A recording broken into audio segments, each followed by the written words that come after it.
Bien, pues vamos a irnos a Juan, al capítulo 1, versículos del 9 al 13.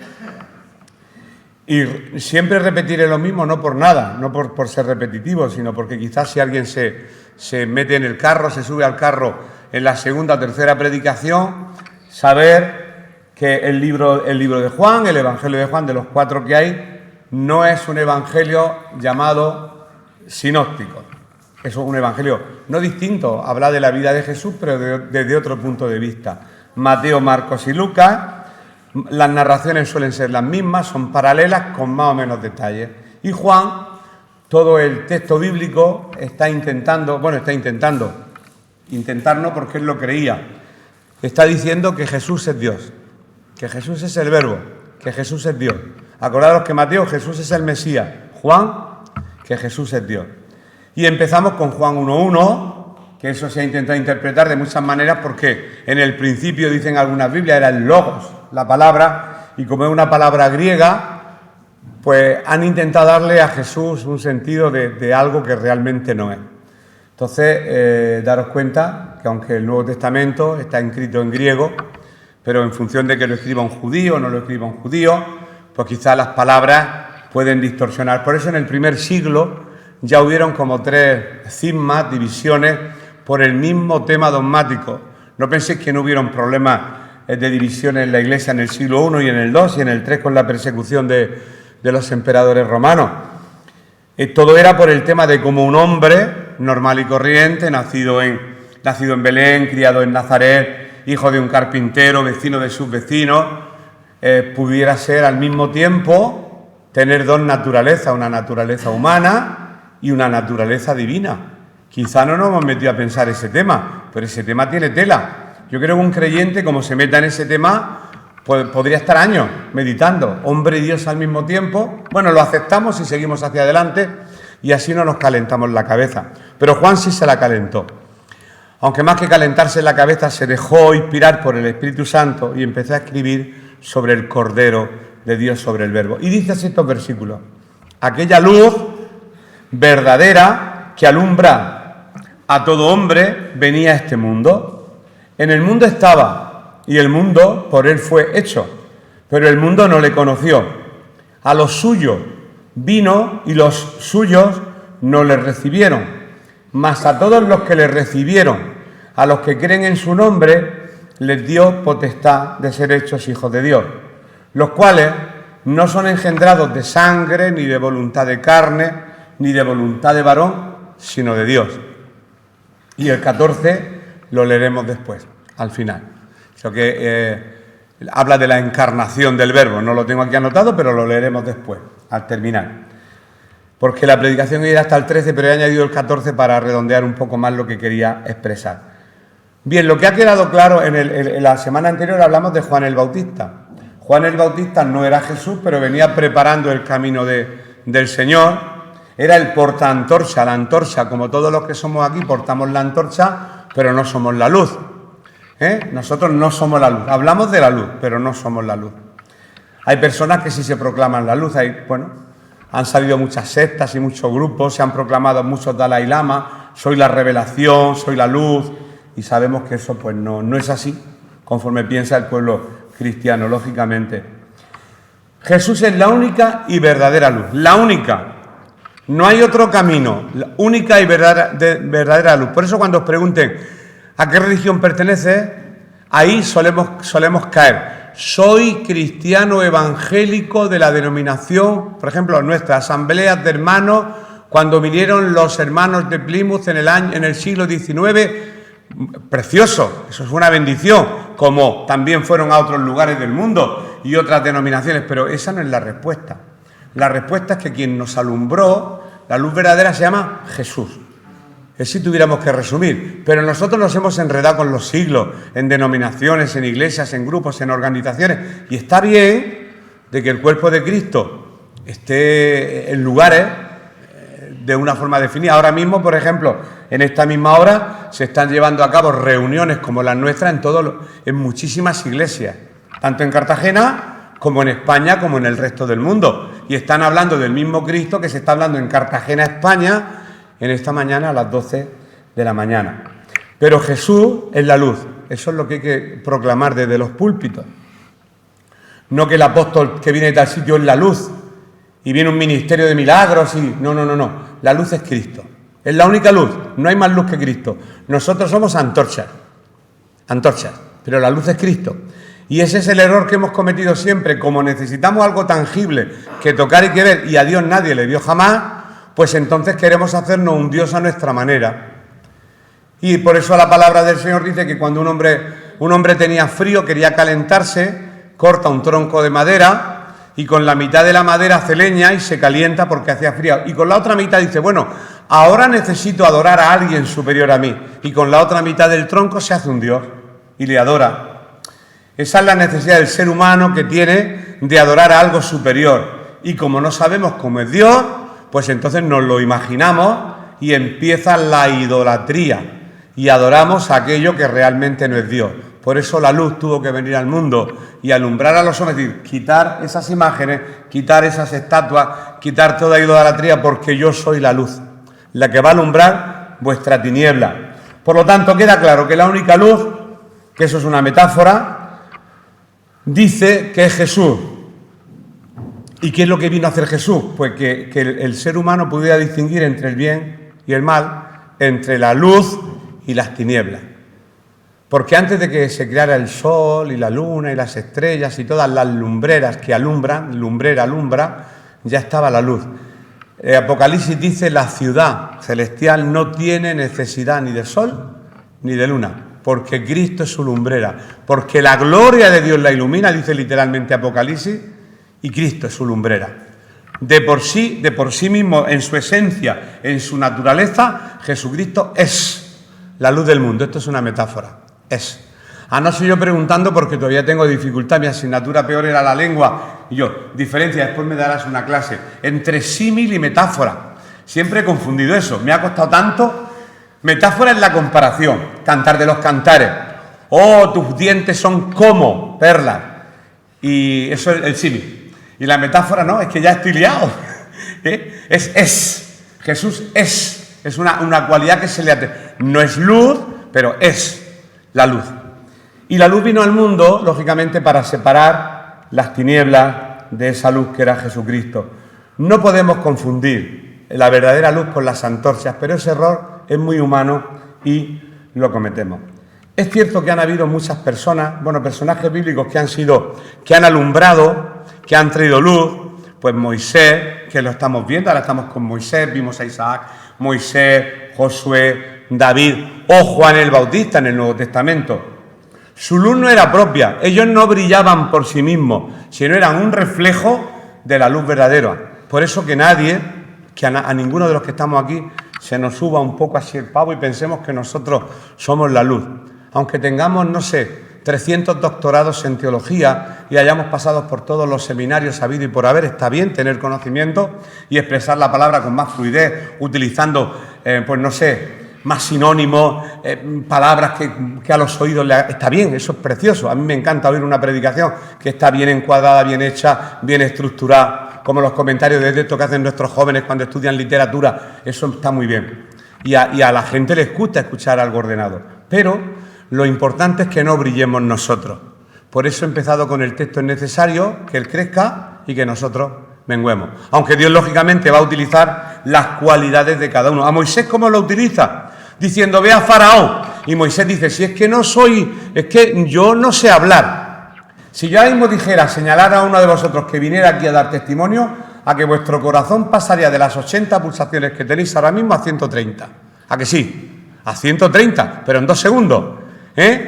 Tengo la capacidad, fijar qué autoridad, de hacer que vuestro corazón se acelere, solamente por el hecho de ponerse aquí y ¡ay! ¿Y qué digo? ¿Y qué voy a hablar yo? Esos temores son muy humanos, no sufráis. A los que estéis acostumbrados a la radio, yo sé que ese problema no lo tenéis. A mí me pasa lo mismo. A veces no, a veces sí tengo cierto temor y a veces no. Pero no por ser superior o inferior, sino cuando uno se mentaliza que desde aquí lo que tenemos que hablar es la palabra de Dios y no nuestra propia palabra, que a veces se escapa y ahí se mete la pata. No podemos decir, desde aquí no podemos hablar de política, hacer juicios, meternos con distintas iglesias. El púlpito no se ha hecho para eso. se ha hecho para otra cosa, se ha hecho para transmitir la palabra de Dios de forma natural y tal y como está escrita. Dar una opinión personal se puede hacer, decir esto es mi opinión personal, pero decirlo y ser honesto a la hora de predicarla. Bien, Moisés, Josué, David, Juan el Bautista, todos han sido antorchas, reflejo de la luz verdadera. ¿Por qué? Porque eran portadores de, y tú eres portador. ¿Desde qué momento tú eres portador de la luz verdadera? Pues cuando alguien te pregunte sobre tu fe, pues lógicamente tú conoces cuál es la fe. Tú estás en Cristo y lógicamente puedes hablar de la luz y decir yo no soy la luz, pero te puedo decir quién dijo yo soy la luz del mundo. Los 8 soy que vamos a estudiar en el libro de Juan cuando acabemos el libro. Yo soy el pan, yo soy el camino, yo soy. Lo que está diciendo es el nombre de Yahvé y de Jehová, que es el verbo ser. Se está identificando como Dios. Jesús cada vez que dice yo soy, se está identificando como Dios. Por eso el nombre de Dios es yo soy el que soy. Eso para entenderlo un poquito. Y mucho menos debemos de creer en esas personas que afirman ser la verdadera luz. Cualquier persona que diga que es la verdadera luz es un mentiroso. No lo digo yo, lo dice la palabra. Hay muchas personas que dicen ser la luz, pero no son la luz. Y después podremos nombrar algunos nombres que tampoco me gustaría. Podemos hablar de los Dalai Lama. Es que, claro, tenemos que meternos, es que hay que hacerlo. A veces uno es tan recatado que no dice la verdad al 100%, pero hay que decirla. Ahora Juan el apóstol nos va a decir en este libro cuál es la misión. ¿Qué misión tiene? Que la luz verdadera venga a este mundo. Hay una misión. Hemos leído en el versículo 9, en el primero que ha puesto nuestro hermano, aquella luz verdadera que alumbra a todo hombre, venía a este mundo, porque hay 2 clases de luces, la luz verdadera y la luz que no es verdadera, la luz artificial. Esta luz no es la verdadera. La luz artificial se le da el enchufe y se enciende. Hablamos de otra luz, la que va a alumbrar el reino de los cielos, la lumbrera, que es Cristo, que es luz, en sí mismo es luz, y la luz alumbra sobre las tinieblas. Pues ese versículo que hemos leído, aquella luz verdadera que alumbra a todo hombre, venía a este mundo. ¿Qué declara el texto? Fácilmente, que la luz verdadera es Cristo. Bien, empezamos con las palabras griegas, a efecto de entender lo que leemos, nada más. La palabra griega que se traduce por verdadera viene de la palabra verdad, lo hemos dicho desde aquí muchas veces. Los griegos utilizaban 2 palabras para hablar de la verdad. Decían doxa, que es una opinión, y decían aletheia, que es la verdad. Aquí tenemos opiniones distintas. Todos los que estamos aquí tenemos, incluso sobre doctrina, aquí tenemos opiniones distintas, seguro, doxa.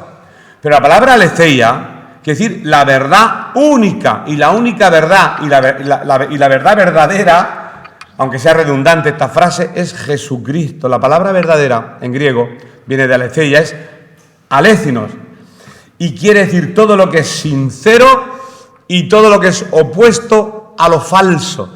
De hecho, cuando en la era del Renacimiento se vendían esculturas en Italia, y ahí estaba Miguel Ángel esculpiendo, alguna que otra vez decimos, oye, ¿cómo la Pietà de Miguel Ángel Buonarroti, que se encuentra en Roma en la entrada del Vaticano, es tan perfecta? ¿Cómo un chaval como Miguel Ángel con 21 años esculpía aquellas maravillas, esas formas, las venas de las manos? Eso es una maravilla. Es que no han habido genios como los del siglo XV o XVI. Pues algunos hacían esculturas y se les rompía a lo mejor un dedo o un trozo, y como no podían repararlo, le ponían cera. Le ponían cera. Claro, cuando venía algún comprador, iba a Florencia a comprar una escultura, decía, quiero una escultura sincera. Sincera. ¿Y cómo podía demostrar que la escultura realmente era sincera y no había fallo en ella? La sacaban al sol del mediodía, y el sol del mediodía derretía la cera. Y cuando derretía la cera, a lo mejor se le caía la nariz a la escultura y decía, no, esta escultura no la quiero, es falsa, es falsa, yo quiero una que sea sincera. Y ese es el origen de la palabra. Por lo tanto, si Jesús era la luz verdadera, la luz sincera, quiere decir que la luz de Cristo no tiene nada de falsedad, es perfecta. Es la única luz verdadera, la luz de Cristo. Cualquier otra cosa, y nos hemos enredado los evangélicos durante mucho tiempo en traer a muchas estrellas, a muchas estrellas. La estrella que alumbra es Cristo, nosotros somos hombres. Claro, viene alguien, imaginaros, si mañana uno de vosotros que nos conocemos porque somos una familia, Avi, te ha tocado, tiene que dar un estudio bíblico, bueno, ya conocemos a Avi.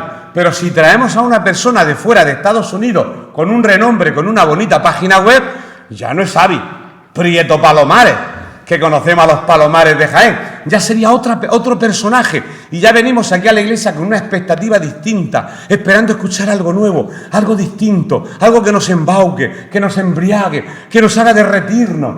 Pues no, es Cristo la luz. Eso todavía no lo tenemos interiorizado, porque verdad que en el fondo, y que igual aquí no. Yo conozco, oye, ¿cuándo viene fulanito de tal sitio que quiero ir a escucharle? Porque ese hombre tiene el ministerio, tiene el don de... Sí, yo no digo que no hay hermanos con muchísimos dones, por supuesto. Hombres y mujeres que tienen muchos dones, lo creo. Pero que no se nos olvide que Cristo es la luz verdadera. Que Cristo es la única luz verdadera, sincera, sin falta. Jesús es el único ser que reúne todas las virtudes divinas y es perfecto en todos los sentidos. Perfección absoluta, perfección absoluta. A lo largo de la historia pues se han levantado muchas personas diciendo yo soy la luz. Buda, Mahoma, José Smith, fundador de los mormones, Taser Russell, fundador de los Testigos de Jehová, los Dalai Lamas del Tíbet, muchos papas, muchos apóstoles evangélicos superungidos de página web y otros muchos que han blasfemado haciéndose pasar por la luz. Hermano, yo soy el escogido, yo soy el ungido de Jehová. Y se han introducido doctrinas falsas en algunas iglesias que aquel que desobedece al pastor, al ungido de Jehová, le va a ir mal. Y eso se llama maldición no bíblica. Una cosa es el respeto, otra cosa es la obediencia, pero hay un texto que dice someteos los unos a los otros. Eso también lo dice la palabra. Quizás no sea el problema en esta denominación, pero os aseguro, porque son casi 40 años en otras denominaciones, que a veces endiosamos a los hombres, los endiosamos. Y eso no es correcto porque hay una sola luz, y la luz es Cristo. Ni Mahoma, ni el Dalai, ni algunos papas que se han proclamado el vicario de Cristo en la tierra. Pero no nos vamos a meter con la Iglesia Católica, vamos a meternos también con la Iglesia Evangélica, los superungidos, que los hay. Hay páginas, todas las que queráis, para que veáis a los superungidos, las estrellas, incluso en sus páginas web aparece su imagen con su esposa y una luz detrás como diciendo... Y entonces estamos relegando a Cristo a un segundo plano. Y lo que el apóstol Juan intenta enseñarnos es que no hay verdad nada más que la luz de Cristo. Dios... en las distintas etapas de la vida, dispensaciones en términos teológicos, hombres que han guiado al pueblo de Dios, por supuesto, estamos en ello, pequeñas antorchas, no grandes lumbreras, pequeñas antorchas, que alumbraron, repito, Moisés, Josué, Nehemías, Esdras, Pablo, etcétera, pero ninguno de ellos fue la verdadera luz. Y no creo que nadie en el siglo XXI quiera presumir tanto como Pablo, porque antes de entrar en el templo de la Hermosa, don Pedro, no tengo ni plata ni oro, ni en el nombre de Jesús levántate y anda, a ver quién hace eso ahora. Y con la sombra de Pedro muchos se curaban y cogían un paño y lo ponían encima del enfermo y se sanaba. Pero han salido sanadores de todos los lugares, de todos los sitios. Más quisieran muchos de ellos llegarle a la altura del zapato de Pedro, que estuvo, que tocó, que vio, que besó, que abrazó al mismo Jesús de Nazaret. No podemos permitir el tema de adorar a ningún hombre ni a ninguna mujer que se levante diciendo yo tengo el don de tal, yo tengo el de profecía, yo tengo el don de lengua, yo tengo el don. Pues nosotros tenemos a Cristo, a la luz verdadera, a una luz sincera que alumbra y fuera de él el resto somos portaantorchas. Y aunque ya lo sabemos y decimos que no somos grandes hombres de Dios, ni grandes mujeres de Dios, sino hombres de un gran Dios y mujeres de un gran Dios, porque el grande es Él, nosotros no. Nosotros somos polvo, si somos como la neblina, si somos como la hierba del campo que florece y mañana no está. Yo ya no voy a vivir la misma, eso lo dice Lolita en un TikTok que lo he visto, yo ya no voy a vivir lo mismo que he vivido. 60 y 60, ya me estoy quitando años, diga mi hija, son 120, no vamos a llegar. ¿Cómo podemos ser tan prepotentes? Y estamos aquí, 7.000 casi 8.000 millones de habitantes metidos en una bola que gira 11.000 kilómetros por hora, llamado Tierra, y vamos a durar un asalto, y de aquí a 100 años, en el 2124, no habrá ninguno de los que estamos aquí. No nos va a recordar nadie, ni nuestros... O tú recuerdas a tu tatarabuela, y en nuestra casa vivirán otras personas, si es que existe, y nuestro coche no existirá. Vamos a pasar a la nada. Por lo tanto, la gloria, toda la honra es para Dios. Dios es el protagonista de la historia, nosotros no. Somos los protagonistas.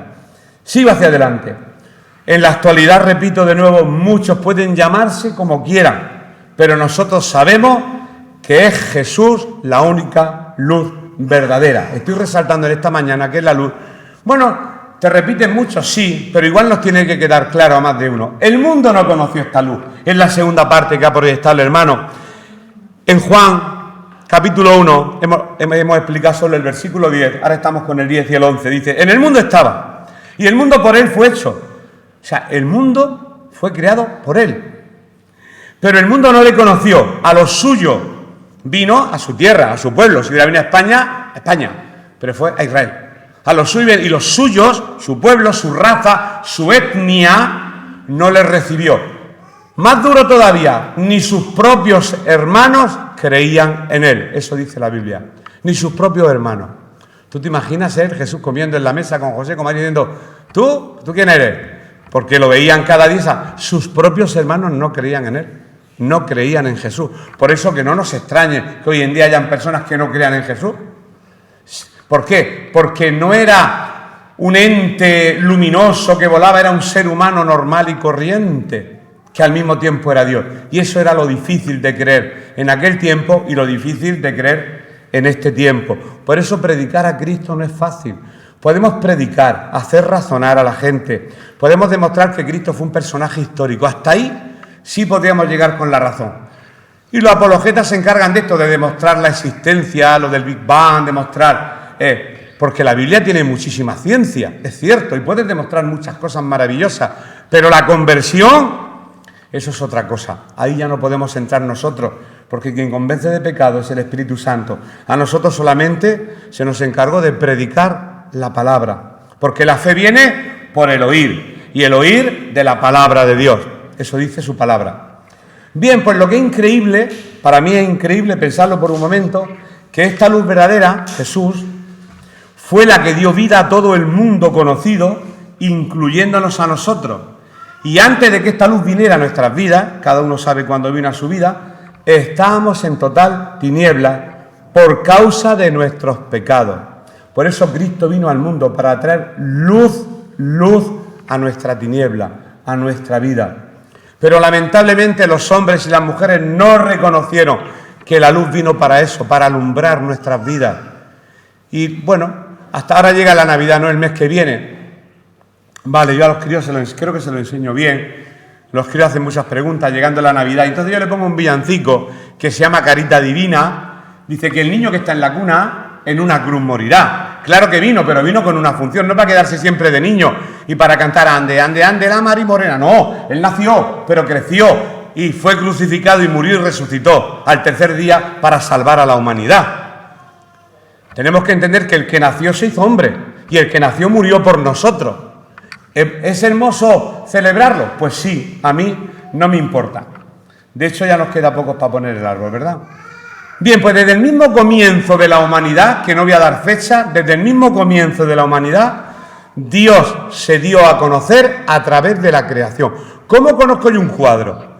Yo tenía una profesora en filosofía que me daba una asignatura que era estética, la estética. Y ella ve un lienzo y dice, Velázquez. Ve otro lienzo, vamos, ¿sabe distinguir una obra? Claro, es una experta en estética, y en arte, y en escultura. Y si vemos cualquier cosa, si vemos este atril, ha tenido que hacerlo un carpintero. Bueno, no firmo aquí, no, si lo pondría, por ejemplo, yo que sé, Pablo Martínez. Y si vamos a cualquier museo, vemos un cuadro y ponemos Velázquez, Picasso. Pero el mundo, ¿quién lo ha hecho? Todo diseño tiene un diseñador. Y todo lo creado tiene una creación. Esto es de una lógica aplastante, pero tan aplastante que la gente sigue sin creer. Esto es un argumento apologético que utilizamos para convencer a la gente de que hay un Dios creador, pero sin la intervención del Espíritu Santo y sin nuestra oración por la persona que le hemos predicado, no hay nada que hacer. Por lo menos ponemos a pensar a las personas. Mirad lo que dice este texto. Salmo 19.1. ¿Cómo se dio Dios a conocer? A través de la creación. A través de la creación. Y este salmo lo habremos leído tropecientas mil veces. El versículo 1 solamente, ahora leeremos otro. Los cielos cuentan la gloria de Dios y el firmamento anuncia las obras de sus manos. Por lo tanto, el ser humano no tiene excusa, porque por medio de la creación pueden conocer al Creador. Eso está en Romanos 1. Y después sigue diciendo, pero se desviaron. Bueno, y después anuncia, hay una lista de pecados que hoy no toca decir. El Pablo, por ejemplo, también en Romanos 1, 19 y 20, nos dice que la creación habla de un creador. Como un cuadro habla de un pintor y una escultura de un escultor. O sea, es tan sencillo predicar a Cristo, pero ¿dais cuenta cómo el enemigo existe y oscurece el entendimiento, el intelecto, para que el mundo no crea? ¿Por qué tenemos tanta oposición los cristianos? ¿Por qué la ley de poder dar clases en los institutos sale en el año 1996 y hasta el año 2016 no podemos entrar? Porque el enemigo estuvo 20 años en la puerta de cada instituto utilizando hombres y mujeres para decir esto es mentira, imposible, tienen que ser 10, tienen que ser 20, tráigame usted esa ley, tráigame un papel. Y las madres se iban con el S entre las piernas creyendo a los directores, creyendo a las directoras. El enemigo estaba muy interesado en que la luz, que es Cristo, no llegara a los institutos. Que no llegara, que dijéramos que Cristo es el camino, que Cristo es la verdad, que Cristo es la vida. Hay una oposición y eso lo sabemos. Dice Romanos 1, 19 y 20, porque las cosas invisibles de las que no vemos, su eterno poder y deidad, se hacen claramente visibles desde la creación del mundo, siendo entendidas por medio de las cosas hechas, de modo que no tienen excusa. No hay ningún ser humano que tenga excusa. Claro, la excusa es la explicación de cómo se hizo el mundo. La explosión. Yo, por ejemplo, le digo, oye, todo está colgado de algo. ¿Y la Tierra dónde está colgada? Y entonces los críos responden siempre, la gravedad, Domingo, la gravedad. Pero la gravedad hace que se quede estática, ni para izquierda. La gravedad, no, hombre, que lo dice Job. Job dice, Dios cuelga la tierra de la nada. Lo siento, señores, la palabra de Dios, por el poder de su palabra es por lo que la tierra está donde está. Por lo que la tierra gira a la velocidad que gira. Porque si girara más rápido o más despacio, no estaríamos vivos. Y la vida es posible gracias al Creador. Y Cristo estaba creando en el principio. Él es persistente, dijimos en la última semana. Tristemente, el corazón del hombre y de la mujer está lleno de tinieblas, como nuestro corazón estaba lleno de tinieblas. ¿O no era así? A mí cuando me hablaron por primera vez, yo la verdad que me produjo una risa. Y se supone que yo había salido de un seminario de ser hermano marista. Pues me coge un amigo, el hermano de Rafael Selma. Rafael Selma, el pastor de la iglesia de aquí, ¿conocéis? De la iglesia de mi barriada, de la Nueva Cartagena. Su hermano fue el que me predicó. Domingo, Cristo vive. Necesitas arrepentirte de todos tus pecados y serás salvo. Digo, madre mía, Emilio se ha vuelto loco. Es tan difícil entender el evangelio así a voz de pronto. Hombre, si es por herencia, porque desde pequeño te lo han enseñado tus padres, lo vas asimilando. Pero de golpe y porrazo que alguien venga a decirte, cuesta. Porque las tinieblas tienen entenebrecida la mente del ser humano. Por eso es la palabra, como decías ayer Lola en la reunión, la palabra la que va a ir haciendo que esta tiniebla desaparezca, porque la palabra es luz. No sé ni qué texto estaba leyendo. Bueno, has puesto Romanos 1, 21 al 23. Ah, disculpa, entonces es error mío. Vale, Romanos 1 del 21 al 23. Ahora vamos a seguir leyendo en el libro de Romanos, que es el que mejor explica que a Dios se le puede conocer a través de la creación. El mundo no quiso creer, dice Dios, bueno, pues ¿qué hago? Bueno, pues me encarno. La encarnación que hablaremos la próxima semana se hizo hombre. Y aún haciéndose hombre, ¿qué hacemos con el Dios encarnado? Crucificarlo. El ser humano no tiene remedio. No tenemos remedio. La palabra dice, en pecado me concibió mi madre. Por cuanto todos pecaron y todos están destituidos de la gloria de Dios. Está escrito, todo está escrito. Por eso Romanos 8.1, que no lo vamos a buscar, dice ahora pues ninguna condenación. ¿Hay para quién? Para los que estamos en Cristo Jesús. No porque seamos mejores que nadie, sino porque decidimos estar en Cristo Jesús. Pues habiendo conocido a Dios, no le glorificaron como a Dios, ni le dieron gracias, sino que se envanecieron en su razonamiento. Aquí empieza la razón, el intelecto humano. Y su necio corazón fue entenebrecido. Profesando ser sabios, se hicieron necios. Necios es sinónimo de tonto. Y cambiaron la gloria de Dios incorruptible en semejanza de imagen de hombre corruptible, de aves, de cuadrúpedos y de reptiles. En lugar de reconocer, porque yo siempre lo pregunto, muchas veces un ateo cuando ve una puesta de sol, ¿a quién le da gracias? Al destino, ha dado. Gracias destino, gracias naturaleza por esta hermosa puesta de sol. Los cristianos digo, gracias a Dios. Qué hermosa puesta de sol, gracias a Dios. Tenemos a un Dios al cual podemos darle gracias. Y ellos vieron la creación, pero no tuvieron en cuenta al Creador, al contrario, se quisieron hacer un Dios a su tamaño, a su forma. Y aún nosotros a veces también queremos hacer un Dios a nuestro tamaño, a nuestra forma. Y dice aquí que profesando ser sabios, se hicieron necios. ¿Y qué cambiaron? La gloria de Dios que se ve en el firmamento y en la creación. Una estrella que está a millones de años luz, que vemos su luz y ya se apagó la estrella hace 1000 años y lo que está llegando no es la luz, eso es por física, te lo explicaría cualquier físico, pero ¿cómo no podemos creer que eso se ha hecho solo? ¿Cuántas explicaciones científicas se han dado? ¿Para qué? Para no reconocer que Cristo es el camino, la verdad y la vida. Todo lo que hace el enemigo es para quitar la fe del ser humano y para llevarlo al infierno. Por eso no tienen excusa. No hay excusa porque hay una creación que habla de un creador y hay hoy en día muchos lugares donde están escuchando el Evangelio por la radio, por la televisión, en las iglesias, algún vecino cristiano que te ha hablado. El Evangelio se extiende de esa manera, pero hay seres humanos que siguen. ¿Y qué es lo que hacen? Cogen a Dios y hacen una imagen. Dios es incorruptible, pues yo hago una imagen. Me imagino... Yo en el año 70 con mi libro de Álvarez yo veía Historia Sagrada, Dios el Creador y se veía un hombre con el pelo largo, blanco y una barba y así me imaginaba yo a Dios, un hombre mayor con barbas y pelo blanco. A Dios nadie le ha visto jamás y el ser humano necesita una imagen, necesita algo que tocar, algo que palpar. ¿Por qué cuando Moisés se va al monte de Sinaí, que no lo hemos visto todavía, cuando vuelve está Aarón con un becerro y están todos adorando al becerro? Este Moisés nos ha engañado. ¿Qué hace ahí arriba? Tarda mucho en venir. Oye, Aarón, dadme todas las joyas que les habéis robado a los egipcios. Y hacen un becerro de oro y le adoran. El ser humano necesita por naturaleza adorar a algo que no sea Dios. Nosotros quizás no tenemos un becerro de oro, pero a lo mejor nuestro becerro es Dante Gebel. O nuestro becerro es, no sé, cualquier otro predicador milagrero. ¿Qué becerro de oro podemos tener nosotros? Y fíjate Aarón qué mentiroso cuando le dice a su hermano Moisés, pero muchacho, ¿qué has hecho? Si yo me he ido al monte porque Dios me acaba de dar unas leyes.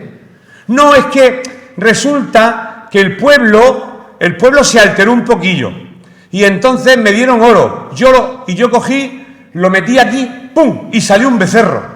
Mienten muy mal a Aarón. ¿Cómo que salió un becerro? Para que salga un becerro, tú tienes que esculpir el becerro. Tienes que hacer un molde, tienes que preparar tu pecado, tienes que meter el oro fundido, tienes que esperar a que se seque, tienes que pulirlo y hacer un becerro. El pecado no es de las 5 para las 5 y 5, se puede premeditar, ejecutar y realizar. Pues Dios no es ninguna imagen y el ser humano lo convirtió en imágenes. Bien, pues a través de las Escrituras hemos visto cómo Dios le testifica a su pueblo, a los suyos, a través de los profetas. Cuando lleguemos a profetas mayores y menores, veremos lo que hacían los profetas, denunciar siempre el pecado de su pueblo. Nos vamos a Hebreos, capítulo 1, versículos 1 y 2. Si queremos saber el título de este tema, Jesús es la luz verdadera, sería el título. Dice así, este texto. A ver Dios cómo habla. Dios, habiendo hablado muchas veces y de muchas maneras en otro tiempo a los padres por los profetas, a su pueblo. Pues ahí tenemos a Isaías, Jeremías, Ezequiel, Daniel, Oseas, Joel, Amós, Nahum, Habacuc, Sofonías, Ageo, Zacarías. Hay pocos profetas en la palabra. Todos eran voceros de Dios. Y Dios daba mensajes a través de sus profetas. Pues habló por los profetas en estos postreros días, ahora en el año 2024, nos ha hablado por el Hijo, por Jesucristo, a quien constituyó heredero de todo y por quien asimismo hizo el universo. En la creación estaba presente el Padre, el Hijo y el Espíritu Santo. Porque en la Biblia dice en Génesis 1:27, hagamos al hombre. Es un tiempo plural. Hagamos. ¿Cuántos habían? Y dice Adonai, terminado en i es el plural en hebreo, dioses. No en el sentido de que hay muchos dioses como podían tener los romanos o las culturas y civilizaciones antiguas, sino entramos en el tema de la Trinidad, que le tengo mucho miedo, como al Apocalipsis, eso de un Dios y tres personas, no creo que sea el momento de explicar. Un día, hace más de 2000 años, esta luz se reveló a los hombres. ¿Dónde? Pues acá en Belén. Resulta que Augusto César promulga un edicto y dice que hay que empadronarse. Y mira por dónde María, se han hecho muchas teorías al respecto. María no creo que sabiendo que estaba de 9 meses marcharía desde Nazaret hasta Belén, ella vivía en Nazaret. Pero mira por dónde se pone a dar a luz en Belén. Y no había posada. Tiene que dar a luz en un pesebre. Todos sabemos la historia. Esto se cuenta en Navidad de una manera así como muy infantiloide, ¿no? Pues de infantiloide no tiene nada. Quizá la ilusión y la alegría del colorido que le damos a la Navidad. Pero realmente fue el misterio más maravilloso de la historia del ser humano. Que Dios se haga carne. Que Dios se haga carne y venga a este planeta a vivir y a anunciar que Él era la luz, el creador de todo lo que veíamos. Eso vino a decir, yo soy, entre otras cosas, la luz verdadera. Por eso dice, a los suyos vino y los suyos no le recibieron. Vino a su pueblo. Los suyos son su pueblo, Israel. Ya que la mayoría lo rechazó y lo crucificaron. Bueno, todo estaba escrito que tenía que morir, pero cuando Pilato lo saca a Barrabás y dice, ¿a quién soltamos? A Barrabás. ¿Y qué hacemos con Jesús? Crucifícale. Y días anteriores acababa de entrar triunfalmente encima de un borrico y todos decían, Hosana, al que viene. Una semana tardó la emoción en pasar de aclamarlo como Dios a decir crucificarlo, porque es un falso. Jesús, la luz verdadera, tenemos que entender, este concepto por lo menos se reveló con un propósito. El propósito que tenía Jesús de venir a la tierra, ¿sabéis cuál es? Reconciliar al hombre con Dios. Objetivo de Cristo, reconciliar al hombre con Dios. Lo repito, reconciliar al hombre con Dios.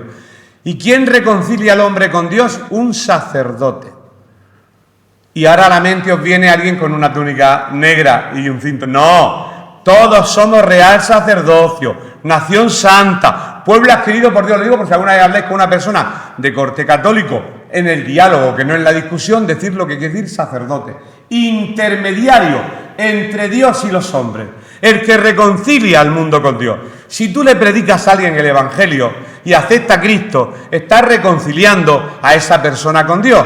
Y si lo haces tu mujer, eres una sacerdotisa. Y si lo haces tu hermano, eres un sacerdote. El reconciliador entre el mundo y Dios. Por eso es importante entender las Escrituras y entender los conceptos.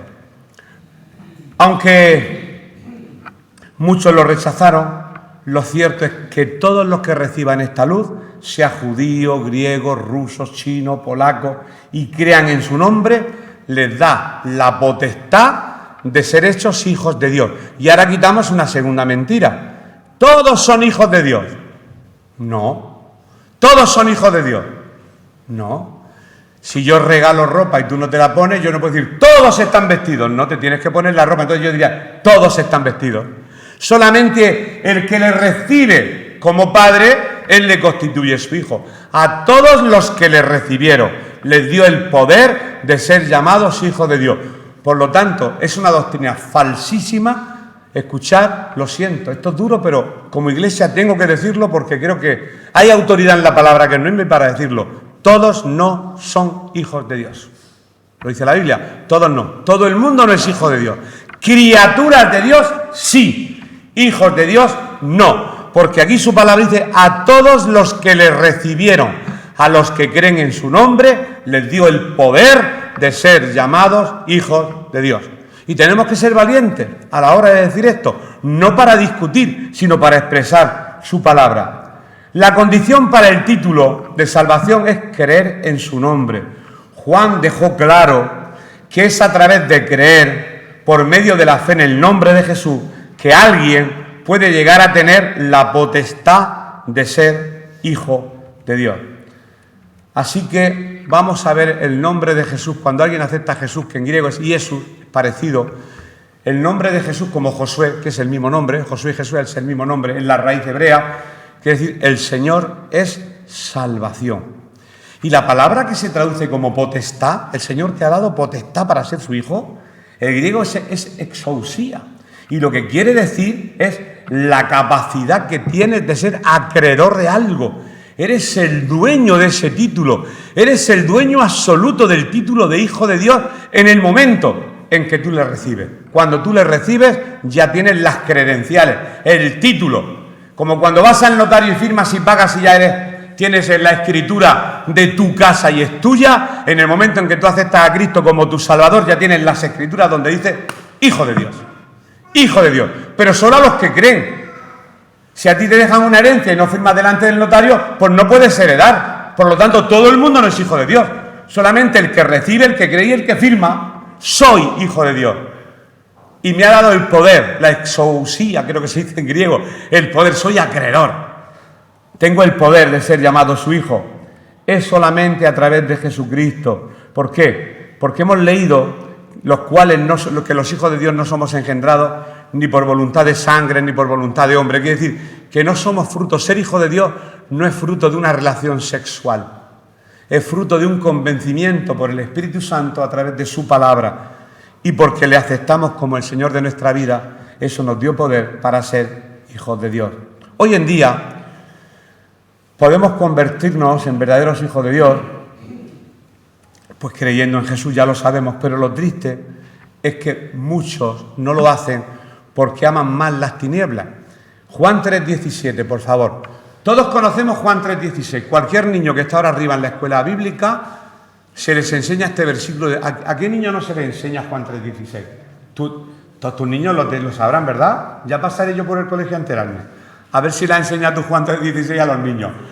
Porque de tal manera Dios amó al mundo, eso lo sabemos todos. Y el siguiente versículo, el 17. El 17 hay que sabérselo también. El 16 lo sabemos todos. Ya dicho hasta los niños. El 17 dice, y esta es la condenación. La condenación no es que Dios es malo y severo. ¡Tú al infierno! Porque eso se llama elección o predestinación. No. Y esta es la condenación, que la luz vino al mundo y los hombres amaron más las tinieblas que la luz porque sus obras eran malas. Esto es como la táctica que tiene el profesor cuando suspende a alguien. Le dice, yo no te he suspendido, te has suspendido tú. Y es verdad, es verdad. Yo no te he suspendido tú, si hubieras estudiado habrías aprobado. Es lo mismo, yo no te he condenado, te has condenado tú. ¿Por qué? Porque estuviste yendo a la iglesia durante 8 años y nunca creíste. Y escuchaste 1000 veces que yo era el camino, la verdad y la vida, y venías y te reías y te burlabas, y nunca me aceptaste como el Señor de tu vida. Eso sí tiene que ser terrible, escuchar esas palabras. Porque alguien que anda perdido por ahí, pero alguien que está escuchando la palabra durante años y años y años y nunca le recibe, jamás recibe la potestad de ser hecho hijo de Dios. Es increíble. Es increíble, pero es cierto. Y esta es la condenación, que la luz vino al mundo y los hombres. Yo cuando leo hombre, del griego, ahora por el tema de la inclusión y el género, se refiere a hombres y mujeres, la humanidad. Amaron más las tinieblas que la luz. ¿Y por qué el ser humano ama más las tinieblas que la luz? Porque las obras son malas, porque por inclinación somos pecadores. Solamente cuando la luz alumbra, la tiniebla sale corriendo. Yo he entrado aquí en este local muchas veces a oscuras, y yo que veo poco he tropezado de veces. Las veces que he tropezado, no sé, lo siento con el actriz, he tropezado. Pero en cuanto enciendo la luz, se disipa la tiniebla y puedo andar libremente. Cuando se encendió la luz de Cristo en tu vida, a que veías claramente. Cuando Cristo toca al ciego le dice, ¿cómo ves? Dice, veo los hombres como árboles. ¿Eso qué quiere decir? Ahí sí hay un símil. Veo los hombres como árboles, como diciendo, no veo claro. Y dice la palabra que el Señor le dio un segundo toque. Y ahora veo claramente y desde lejos. Los que tenemos en la vista cualquier cosa, hay miopía, hipermetropía, astigmatismo, glaucoma, los que tenemos enfermedades visuales, ¿verdad? no tenemos las cosas claras en el sentido físico, en el sentido espiritual quizás sí. Bueno, quizás sí, nos lo tenemos claro, que Cristo es la luz verdadera. En ese caso, esa persona recibió la sanidad de forma gradual, la sanidad de Cristo. El poder de Cristo en 2 fases, ¿por qué no lo sé? Los teólogos dicen 1000 cosas de ese texto. Dan a investigar, ese texto lo vamos a investigar. Porque ora por el ciego y le deja la vista, lo deja con astigmatismo y tiene que tocarlo por segunda vez para que su visión sea correcta. Dice, y veía claramente y de lejos. Cuando vamos a la óptica no. Vamos al oftalmólogo, ¿qué nos hace? Nos pone unas letras de lejos. Y yo no veo, la tercera línea ya no la veo, porque tengo una ceguera física. Pero tenemos que dar gracias que en esta mañana no tenemos una ceguera espiritual. Porque Juan 3,16 dice, porque de tal manera Dios amó a todo el mundo. No a un grupo, Él no seleccionó un grupo, a todo el mundo, para que todo aquel que en Él cree voluntariamente. Porque Pablo y Silas, cuando pudieron escaparse de la cárcel, el carcelero, ¿qué debo de hacer para ser salvo? No le respondieron, pues espera que Dios te elija. No, cree en el Señor Jesús y serás salvo tú y tu casa. Por lo tanto, es un acto de nuestra voluntad el decidirnos por Cristo. Y termino con Juan 1,14, que nos lo hemos proyectado. Solamente leyéndolo y lo dejamos aquí, Seguimos la semana que viene. El último texto que no he leído, que es Juan 1,14. Hemos hablado del verbo, que es la luz verdadera, pero ¿qué hizo aquel verbo?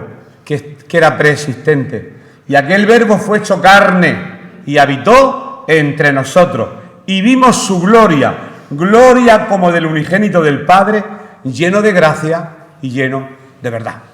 Pero continuaremos, Dios mediante. La próxima semana no, porque estará con nosotros un hermano predicando. Bueno, un hermano, lo conocía a todos, a David Mena, el hijo de nuestro hermano Juan. Hoy no estaba porque estaba, creo, en Albacete.